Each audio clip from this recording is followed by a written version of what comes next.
Chapter 11.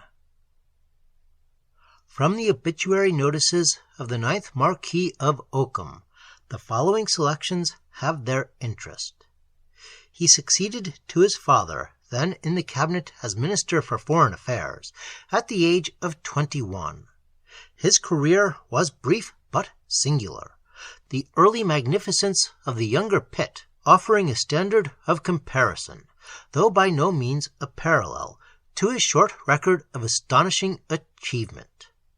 His effect upon the world, first as Chief of the Government Labour Department, and subsequently as Home Secretary and Minister of War, is described as shattering, even cataclysmic.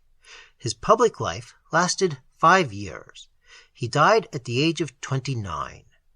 His personality was revolutionary and overwhelming.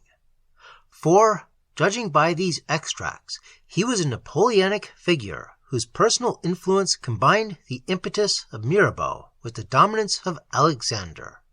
His authority held an incalculable element, precisely described as uncanny. His spirit was puissant, elemental, his activity irresistible. Yet, according to another journal, he was, properly speaking, neither intellectual, astute, nor diplomatic, and possessed as little subtlety as might be expected of a miner whose psychology was called upon to explain the Trinity. In no sense was he statesman, and even less strategist. Yet his name swept Europe, changed the map of the Nearer East, its mere whisper among the chancelleries, convulsing men's councils with an influence almost menacing. His enthusiasm appears to have been amazing. Some stupendous and untiring energy drove through him, paralyzing attack and rendering the bitterest and most skillful opposition nugatory. His hand was imperious, upsetting with a touch the chessboards set by the most able statecraft, and his voice was heard with a kind of reverence in every capital. The brevity of his astonishing career called for universal comment, as did the hypnotizing effect of his singular ascendancy. In 5 short years of power, he achieved his sway. He rushed upon the world. He shook it. He retired, as one journal picturesquely phrased it.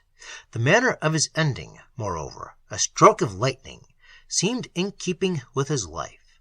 There was neither lingering, delay, nor warning.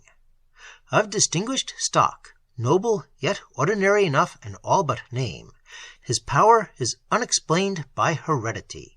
His family furnished no approach to greatness, as history supplied no parallel to his dynamic intensity. Nor, we are informed, among his near of kin does any inherit his volcanic energy. The world, however, was apparently well relieved of his tumultuous presence, for his influence was generally surveyed as destructive rather than constructive. He was unmarried, and the title went to a nephew.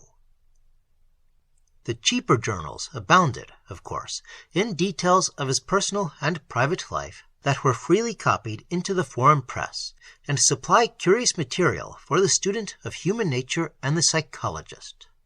The amazing revelations, no doubt, were picturesquely exaggerated, yet the substratum of truth in them all was generally admitted. No contradictions, at any rate, appeared. They read like the story of some primitive wild giant let loose upon the world, primitive because his specific brain power was admittedly of no high order, wild because he was in favor of fierce, spontaneous action, and his mere presence, on occasions, could stir a nation, not alone a crowd, to vehement, terrific methods. His energy seemed inexhaustible, his fire inextinguishable.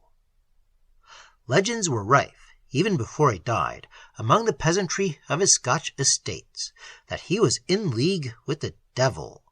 His habit of keeping enormous fires in his private rooms, fires that burned day and night from January to December, and in open hearths widened to thrice their natural size, stimulated the growth of this particular myth among those of his personal environment.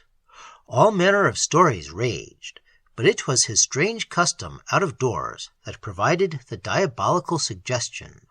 For, behind a specially walled-in space on an open ridge, denuded of pines, in a distant part of the estate, a series of gigantic heaps of wood, all ready to ignite, were, it was said, kept in a state of constant preparedness, and on stormy nights, especially when winds were high, and invariably at the period of the equinoctial tempests, his lordship would himself light these tremendous bonfires, and spend the nocturnal hours in their blazing presence, communing, the stories variously relate, with the witches at their Sabbath, or with hordes of fire spirits who emerged from the bottomless pit in order to feed his soul with their unquenchable supplies.